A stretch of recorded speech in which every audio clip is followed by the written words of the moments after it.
Indonesia sebagai salah satu destinasi wisata dunia yang banyak memiliki keanekaragaman budaya sering dijadikan referensi kunjungan bagi wisatawan mancanegara. Guna mengembangkan sektor pariwisata ke arah yang lebih baik, pemerintah harus meningkatkan dan meratakan pariwisata itu sendiri ke seluruh daerah di Indonesia.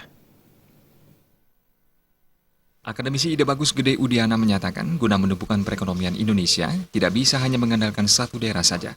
Apabila Bali saja yang dibebani dengan urusan perkembangan ekonomi, khususnya di sektor pariwisata, maka hal tersebut akan mengakibatkan urbanisasi yang semakin besar.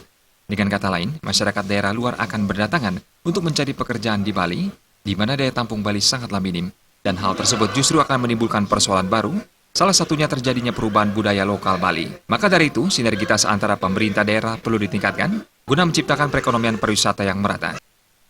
Kalau Bali sendiri itu berkembang tinggi, tanpa diikuti perkembangan akan berpengaruh terhadap daya dukung Bali itu sendiri.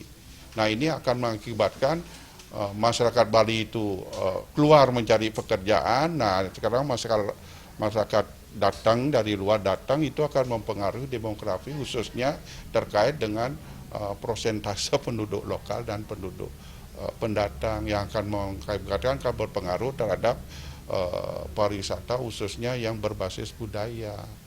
Budaya Bali itu kan dilandasi oleh agama Hindu.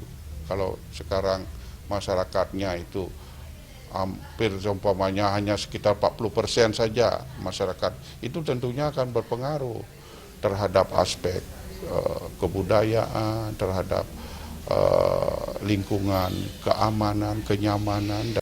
Urbanisasi yang tinggi dan tidak stabil lambat laun akan membuat Bali kehilangan daya tariknya, sebab Bali dipenuhi oleh penduduk luar yang akan mengikis budaya Bali sebagai salah satu sektor yang mampu meningkatkan perekonomian Bali. Darta dan Alis